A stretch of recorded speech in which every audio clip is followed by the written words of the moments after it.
깨어 믿음에 굳게 서서 남자답게 강건하라. 너희 모든 일을 사랑으로 행하라. 형제들아, 스데바나의 집은 곧 아가야의 첫 열매요 또 성도 섬기기로 작정한 줄을 너희가 아는지라. 내가 너희를 권하노니 이 같은 사람들과 또 함께 일하며 수고하는 모든 사람에게 순종하라. 내가 스데바나와 부드나도와 아가이고가 온 것을 기뻐하노니 그들이 너희의 부족한 것을 채웠습니다. 그들이 나와 너희 마음을 시원하게 하였으니 그러므로 너희는 이런 사람들을 알아주라. 아시아의 교회들이 너희에게 문안하고 아굴라와 브리스가와 그 집에 있는 교회가 주 안에서 너희에게 간절히 문안하고 모든 형제도 너희에게 문안하니 너희는 거룩하게 입맞춤으로 서로 문안하라. 나 바울은 친필로 너희에게 문안하노니 만일 누구든지 주를 사랑하지 아니하면 저주를 받을지어다. 우리 주여 오시옵소서. 주 예수 그리스도의 은혜가 너희와 함께하고 나의 사랑이 그리스도 예수 안에서 너희 무리와 함께할지어다. 아멘.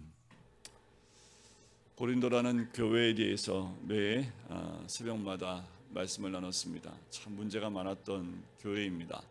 대략 10가지의 문제점이 있었고 그 문제 때문에 고린도에 있는 교회 성도들에게 편지를 쓰게 된 것이 고린도 전서입니다. 특별히 고린도 교회에 대한 마음에 애잔함이 있었고 또 사랑의 마음이 있었기 때문에 특별히 사도 바울이 21절에 나 바울은 친필로 너희에게 문안한다 라고까지 합니다. 사도 바울의 쓴 서신은 총 13개이지만 사도 바울이 직접 쓴 서신은 다가 아닙니다. 사도 바울이 건강이 좋지 않았고 또 눈이 좋지 않았기 때문에 자기가 친히 쓴 편지도 있지만 대필자를 통해서 대필하게 하고 마지막에 사인을 자기가 한 편지도 있습니다. 그런데 이 고린도 교회에 쓴 편지는 사도 바울이 직접 쓴 글이다. 그 말은 무엇을 의미할까요? 그만큼 힘이 있다라는 거지요. 그만큼 이제 내가 너희에게 쓴 편지이니 잘 받으라는 권면의 말씀이기도 합니다. 그리고 마지막에 이 글을 쓴 이유는 잘 받으라는 말씀이기도 하겠지요. 유대인들이 주로 만날 때 하는 인사법 가운데 우리는 안녕하세요, 밤새 안녕히 주무셨어요 이렇게 인사를 하지만 이스라엘 백성들은 할렐루야 또는 샬롬이라는 그 인사를 자주 한다고 합니다. 우리들 안에도 할렐루야라는 인사를 하기도 하지만 근데 이들 가운데 또 하나의 인사의 말이 있습니다. 오늘 본문에 나와 있는 말인데요. 우리가 잘 알고 있는 마라나타입니다. 이 마라나타는 주여 어서 오시옵소서라는 의미를 지닌 아람어입니다. 그러니까 이들이 그리스도인들을 만나면 마라나타라는 인사를 했다라는 거지요. 예수 그리스도를 고백하는 사람들은 삶이 아무리 고달프고 외롭고 힘들지라도 한 가지 소망을 가지고 살 수 있습니다. 그게 뭐냐면 신랑 되신 예수님이 다시 오신다는 약속을 붙잡고 견디며 기다릴 수 있는 거지요. 이때 당시에 특별히 이 마라나타가 굉장히 중요했고 또 신앙의 중심이 될 수밖에 없는 것이 너무나 고난이 많았고 또 죽음이 눈앞에 있었습니다. 그 믿음 때문에 그러니 이들의 마음 가운데 신랑 되신 예수 그리스도를 다시 만날 수 있다는 소망이 얼마나 삶에 큰 위안이 되었는지를 모르지요. 이들의 삶 가운데 그 고난을 언제 벗어날 수 있을까? 끝이 보이지 않는 고난과 믿음 때문에 다가오는 그 고통들 가운데 이들이 무엇으로 이들의 믿음을 지켜낼 수 있을까? 그것은 마라나타의 신앙이었기 때문에 이겨낼 수 있었던 거지요. 더 나아가서 우리의 신앙도 마찬가지입니다. 우리가 이 땅 가운데 살면서 마라나타의 신앙을 잊지 않고 우리 신랑 되신 예수 그리스도를 소망하는 삶이 우리 삶 가운데 있을 때에 우리에게 오는 고난과 슬픔과 괴로움과 모든 아픔들 가운데에서 다시 소망을 얻고 하루하루 주를 위해 살아갈 수 있는 거지요.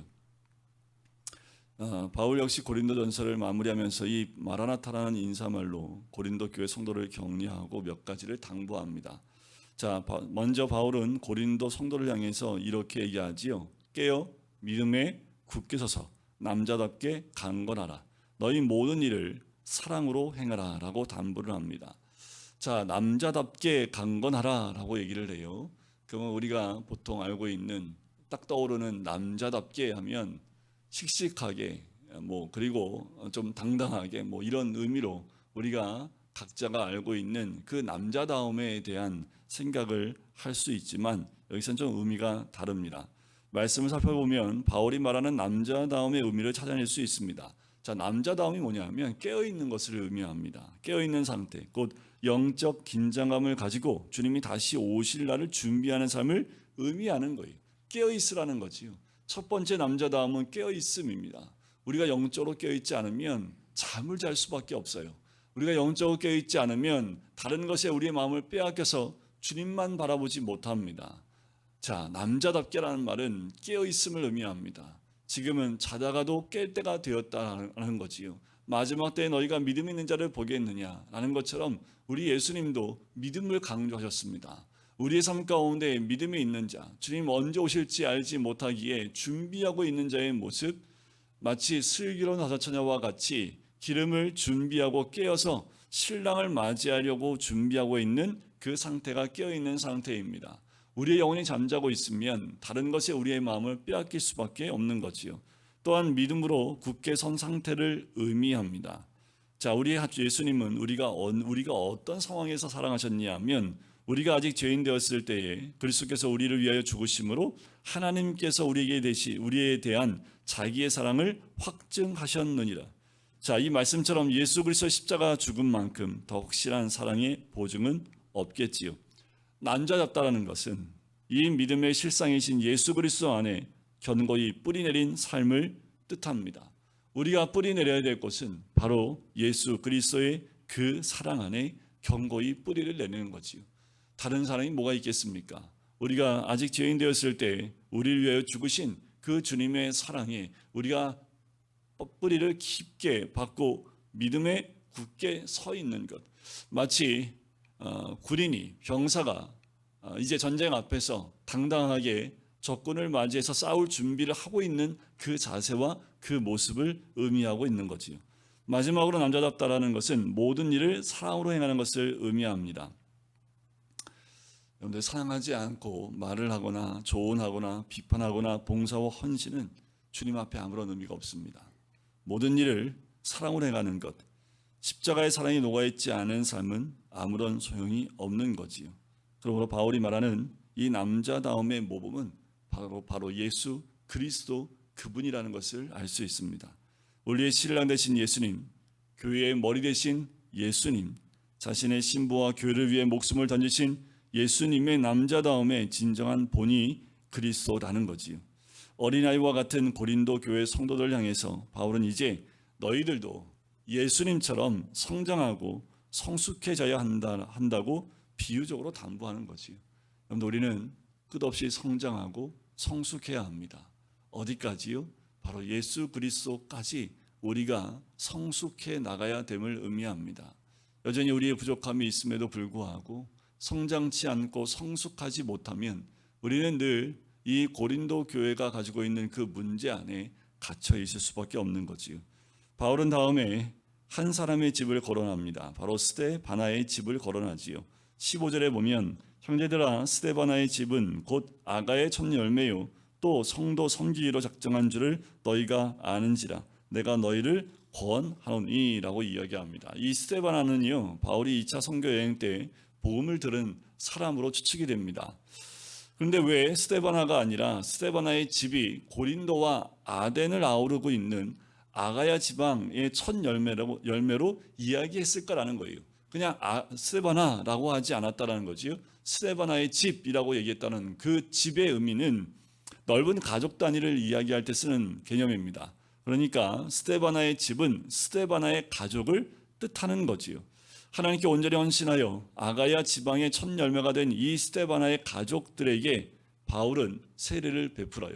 그래서 여러분들 1장에 보면 이 당파 싸움처럼 교회 안에 파벌이 생겼을 때 난 누구에게 세례를 받았고 누구에게 세례를 받았고 이거 가지고 교회가 나눠졌을 때에 사도 바울이 이야기하는 것이 있습니다. 뭐냐 하면 내가 또한 스데바나 집 사람에게 세례를 베풀고 그 외에는 다른 누구에게 세례를 베풀지 아니하였다라고 얘기를 해요.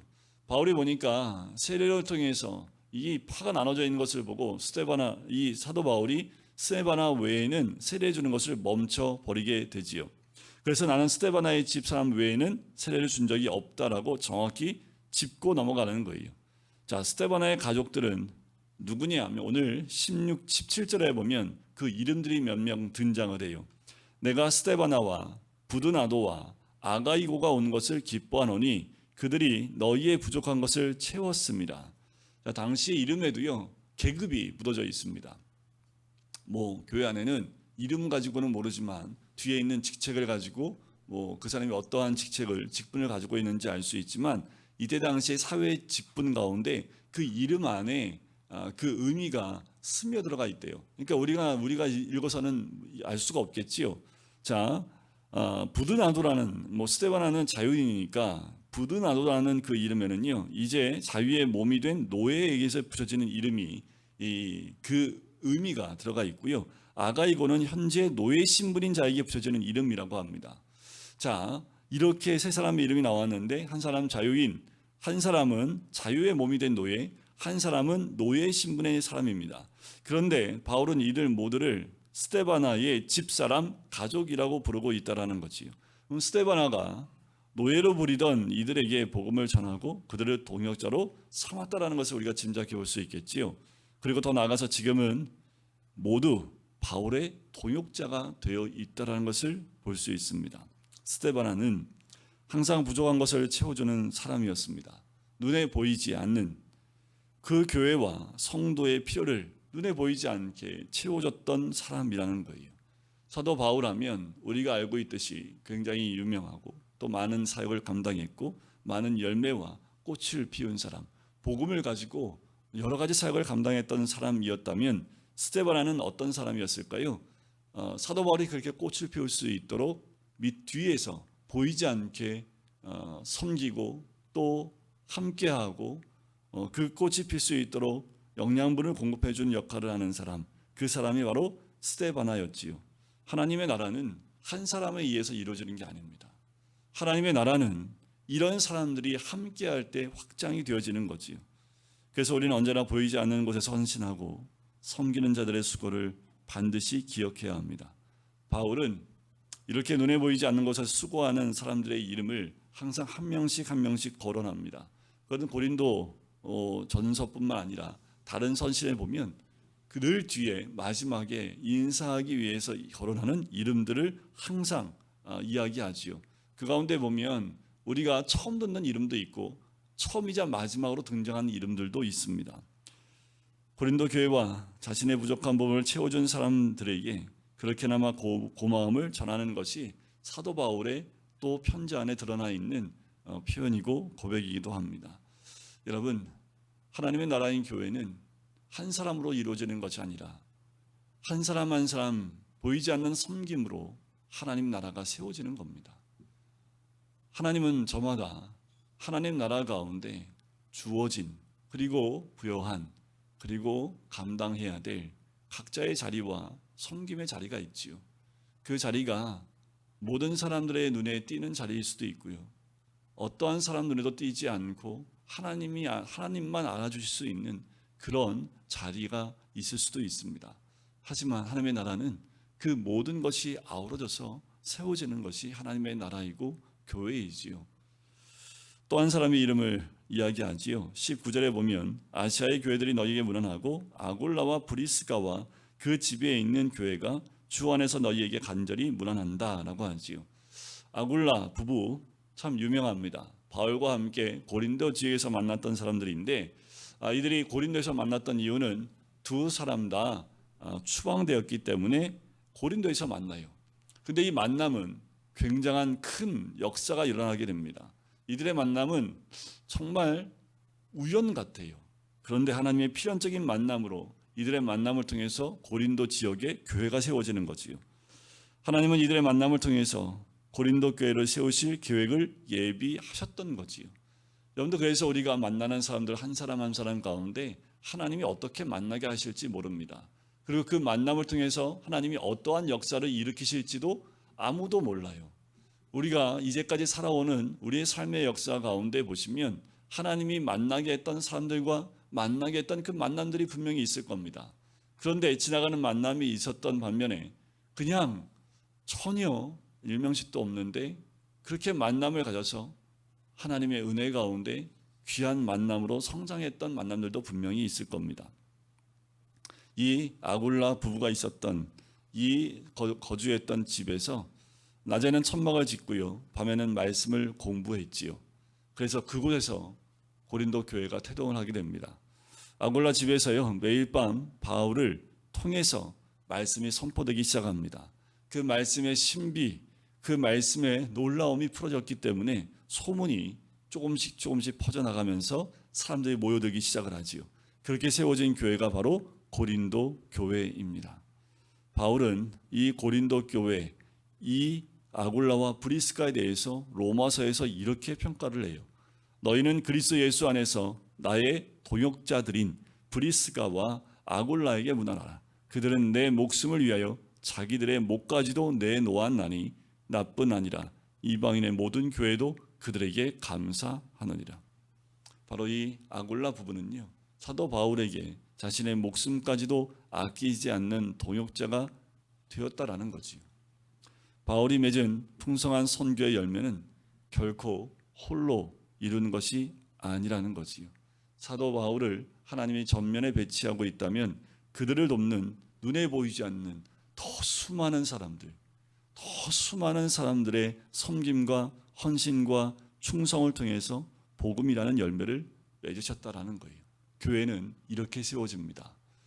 사도 바울은 가는 곳마다 이렇게 교회를 세웠고, 사도 바울을 돕는 그 도움의 섬김의 손길들이, 수없이 많은 후원의 손길들이 사도 바울을 통해서 복음의 열매를 맺게 해주시는 거지요. 그런데 우리가 알고 있는 누가라는 사람도 이렇게 사도행전에 보면 사도 바울과 함께 선교행을 2차 선교행 때 함께 동행하게 되지요. 사도 바울이 몸이 약했기 때문에 주치의로 함께 선교행을 다니면서 몸을 돌봐줬을 뿐만 아니라 사도 바울이 행하는 모든 것들을 낱낱이 기록하면서 성경을 적어서 사도행전을 엮어서 만든 사람이 누가라는 사람이지요. 사도 바울이 행하는 것이 꼼꼼했을까요?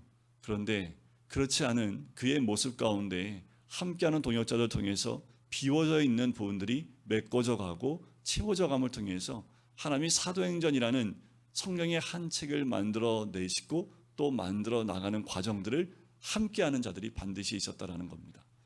여러분, 우리는 우리의 삶을 통해서 세워야 될 것이 무엇인지를 보셔야겠지요. 22절에 보면 만일 누구든지 주를 사랑하지 아니하면 저주를 받을지어다. 우리 주여 오시옵소서. 바로 마라나타, 우리 주여 오시옵소서. 마지막 이 고린도 교회에게 주는 권면에 그리고 새겨야 될 말씀이지요. 이 짧은 한마디는 인생길에 마주한 고난과 서러움과 눈물과 한숨과 좌절과 억울함과 모순 등을 위로하는 강력한 힘이 됩니다.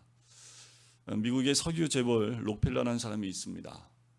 그 사람이 한때는 억만장자로서 그 억만장자의 반열에 위에 올라서게 됐지요. 그가 이 재벌에 올라서자마자 불치병에 걸리게 됩니다. 그래서 목숨이 경각에 달하게 되는 위기를 겪게 됐지요. 그런데 어느 날 그가 병원 담벼락에서 이 글귀 하나를 보게 됩니다. 이것도 세상이 봤을 때는 우연이지요. 하지만 이 글귀를 보게 하시지요. 받는 자보다 주는 자가 복이 있다. 이 짧은 글귀가 그 인생의 전환점이 돼서요, 그는 받는 삶과 부를 축적하는 삶이 아니라 나눠주는 삶으로 인생을 바꾸게 됩니다. 이에 대한 평가가 그 다음엔 또 다르게 나올지 모르지만 이 인생의 전환점이 되었던 이 말씀이 바로 자신의 재산을 사회에 환원하면서 24개의 대학과 4,982개의 교회 그리고 3,000개의 도서관을 건립하게 되는 거지요. 근데 또 놀라운 것은 이렇게 기부하며 나누기 시작하면서부터 그의 몸의 질병이 점점 사라지고 건강을 회복하기 시작했다라는 거예요. 우리의 삶 가운데에도 우리가 세워야 될 각자의 자리에서 주님이 오실 주님을 기다리면서 우리에게 맡겨진 그 사역과 사명들을 감당해 나갈 때 하나님이 함께 하시고 이뤄내시는 놀라운 은혜가 있는 줄 믿습니다. 잠언서 말씀을 한번 보면 충성된 사자는 그를 보낸 이에게 마치 추수하는 날에 얼음 냉수 같아서 능히 그 주인의 마음을 시원하게 하느니라.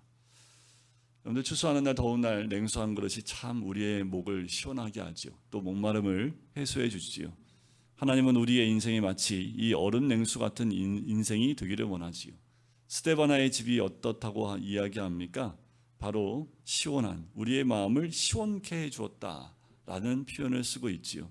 우리의 온 삶으로 목마른 영혼에게 복음을 전하며 하나님의 마음을 시원하게 하는 그런 인생 살기를 주님의 이름으로 간절히 축원드립니다. 우리의 삶 자체가 그렇게 주님의 마음을 시원케 해드릴 뿐만 아니라 하나님 나라 가운데 어른 냉소와 같이 적절한 그때에 그 피곤함과 또 목마름을 해소할 수 있는 그런 움직임, 그런 섬김, 그런 사역이 되는 거지요.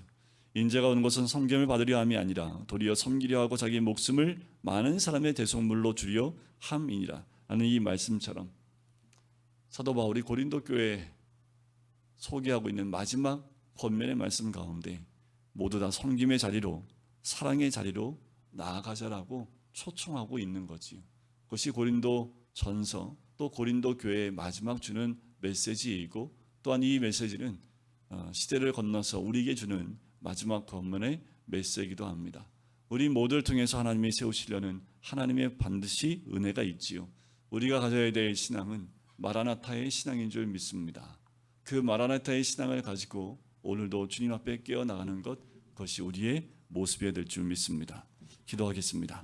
사랑의 주님, 우리가 늘 주님 앞에 섭니다. 깨어있는 자가 되어져 아버지 안에 남자답게 담대하여 깨어 아버지 하나님, 우리가 모든 일에 사랑을 전하며 하나님 은혜 가운데 머물 수 있는 주의 백성 될 수 있도록 아버지 인도하여 주시옵소서. 마라나타의 신앙을 가지며 주님 오실 그날을 바라볼 수 있는 주의 백성 되어지길 간절히 소원합니다. 하나님, 주의 나라는 한 사람이 아니라 우리 모두가 함께하고 있는 자리에서 한 군데 한 군데 그 모든 자리의 섬김을 통해서 하나님 나라는 세워지고 또 세워지는 줄 믿습니다. 우리 모두가 있는 자리에서 그렇게 시원한 냉수와 같은 하나님의 마음을 시원케 해드리는 주의 백성이 될 수 있도록 축복하여 주시옵소서. 감사드리며 예수 그리스도의 이름으로 기도드립니다. 아멘.